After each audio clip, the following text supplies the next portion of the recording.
de la voluntad. Pospongo las cosas o las retiro de mi camino porque no me convienen. Cuando un bebé nace, la corteza prefrontal es profundamente inmadura y el desarrollo del cerebro funciona de atrás para adelante, y a medida que uno se va haciendo mayor, va madurando hasta que la corteza prefrontal madura en torno a los 15, 18, 21, 25 y hay gente que no madura casi nunca. En las mujeres madura antes, en los hombres madura después. Si la corteza prefrontal se activa en un bebé de 3 maneras. Es decir, ¿cómo activas la atención de un bebé? Con 3 cosas: luz, sonido y movimiento. Si alguno tiene un bebé o ha tenido un hijo, se da cuenta, de repente el hijo está en su hamaquita, pasa el padre, pasa la madre y gira la cabeza. Presta atención. De repente se enciende una lucecita, presta atención, escucha una música y activa su atención. ¿Qué queremos nosotros con la corteza prefrontal de nuestros hijos? Que a medida que se van haciendo mayor, presten atención a objetos inmóviles, a un profesor, que estén sentados en la salita de espera, que vean una puesta de sol y les guste, que puedan ir a un museo, que puedan leer un libro. Es decir, que no solo se active su corteza prefrontal con la luz, con el sonido y con el movimiento, sino que también sean capaces de prestar atención a una conferencia. ¿Qué pasa si yo le doy a mi hijo una tablet, un iPad, lo que sea, con 6 meses, con 1 año, con 2 años, con 3 años? Y yo se la pongo. ¿Qué es la tablet? Luz, sonido y movimiento. Y el cerebro del ser humano funciona con un mecanismo que se denomina use it or lose it. O lo usas o lo pierdes. ¿Quién de nosotros tiene mejor hipocampo, centro de la memoria, desde que usa Wikipedia? Nadie. Todos se nos ha atrofiado el hipocampo. ¿Quién de nosotros se orienta mejor desde que usa Google Maps para todo? Nadie. Porque nuestro cerebro, cuanto más utilizas herramientas externas, más se atrofian las herramientas internas. Si yo utilizo la corteza prefrontal siempre para estimularme desde fuera, luz, sonido y movimiento, ¿qué es lo que está sucediendo? Que la corteza prefrontal de los jóvenes no está madurando de forma correcta. ¿Y esto qué consecuencias tiene? Seguro que habéis oído hablar del famoso TDAH, trastorno por déficit de atención e hiperactividad. Falta de atención, falta de control de impulsos, corteza prefrontal. 10% de los niños del primer mundo medicados por TDAH. Medicaciones que no son inocuas. Hay veces que son necesarias.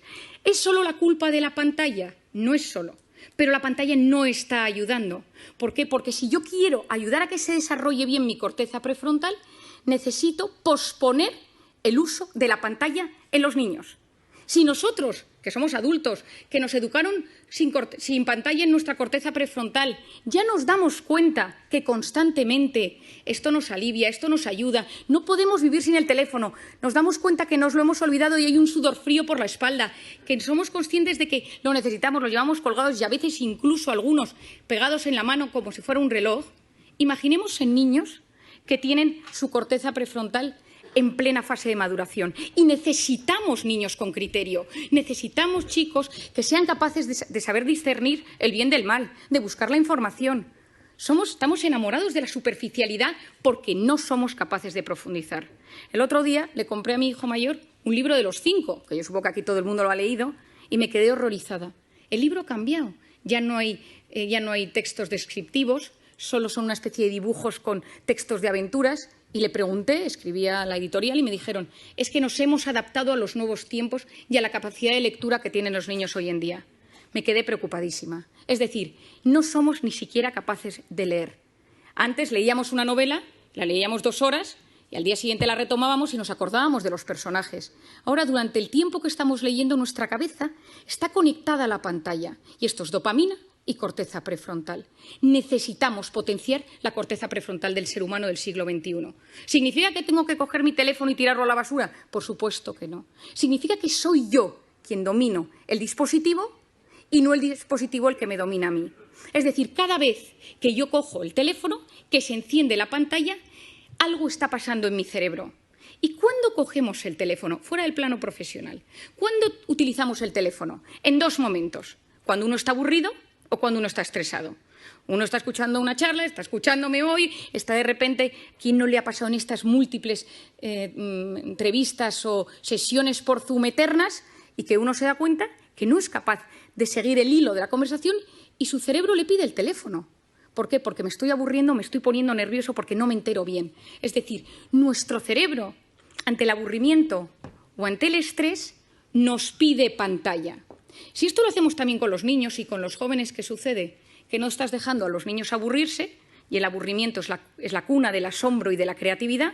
Nadie ha descubierto nada grande en un momento de hiperestimulación, en un momento ajetreado. Unos vieron caer una manzana de un árbol, otros paseaban por los jardines de Atenas. Es decir, si tú quieres crear algo, si tú quieres que te pasen cosas buenas, necesitas ser capaz de frenar el círculo de la hiperestimulación. Y te tienes que empezar a aburrir, porque cuando tú te aburres o dejas que tu hijo se aburra, pasan cosas en el cerebro. Si tú no sabes gestionar el estrés y cada vez que te enfadas con tu marido, con tu mujer, y fijémonos, coges el teléfono, tu hijo te pone de los nervios, coges el teléfono, has tenido un problema con tu jefe, coges el teléfono, porque te alivia, porque fue diseñado para aliviar y conocemos los mecanismos que subyacen al tema, pero entonces ya no sé gestionar la ansiedad. Y ojo, quien no sabe gestionar sus emociones en el siglo XXI lo pasa muy mal. Y si me vuelvo al campo de los niños y si me vuelvo al campo de los jóvenes, el que no sabe gestionar estos problemas acaba con problemas de tolerancia a la frustración. Yo siempre digo que darle a un niño un teléfono es como ponerle un minibar en su cuarto. Es decir, oye, que cada vez que te encuentres mal puedes tomarte un chupito. Porque el cerebro se siente aliviado ante esa carga de estrés. Tenemos que conocer cómo funciona la pantalla, tenemos que conocer cómo funciona el cerebro para entender que es algo bueno, que las pantallas traen cosas muy positivas, pero que tengo que ser yo quien domine el dispositivo y él no a mí. Hay un documental que se llama The Social Dilemma, hecho por Netflix, que os recomiendo. Está Tristan Harris detrás de ello, que es lo que denominan en Estados Unidos, le llaman the closest thing Silicon Valley has to conscience, lo más cercano que tiene Silicon Valley a la conciencia, porque él ha abierto la posibilidad de que haya comités de ética en las grandes empresas tecnológicas para hablar de estos asuntos, porque es la primera vez en la historia que los hijos son menos inteligentes que sus padres. Y me refiero a inteligencia, capacidad de buscar, capacidad de discernir, encontrar dentro de toda la información y saber encontrar lo importante. Estamos en la era del exceso de información y de la falta de formación. Y encima estamos generando una sociedad que no sabe buscar lo correcto, porque ante el estímulo tu cerebro no te permite frenar, no te permite el silencio. Por lo tanto, tenemos mucho. Estamos hiperestimulados, nos llegan demasiadas cosas y hay un fracaso en la gestión de la abundancia de lo que nos llega. No sabemos gestionarlo. ¿Qué creo que es lo importante? ¿Qué ideas os daría? La primera de todos, que yo la he recomendado en todas partes, en mis conferencias, en mis libros, a todo el mundo, quitar las notificaciones de la pantalla. Porque las pantallas, cada vez que nos llega algo, que puede ser un grupo del colegio de mi hijo, puede ser un grupo de amigos del tenis de los sábados, es decir, son cosas que hacen pequeñas activaciones de la corteza prefrontal que a la larga me la debilitan. Y que recordemos esto, necesitamos una sociedad con una buena corteza prefrontal. Potenciar esa corteza prefrontal posponiendo la recompensa. Me apetece meterme ahora a ver si me ha escrito alguien por WhatsApp. No lo hago. Me apetece pedirme esta comida ahora. No lo hago. Me voy a meter en Amazon y me voy a comprar esto para que me llegue mañana. No lo hago. Yo pospongo la recompensa.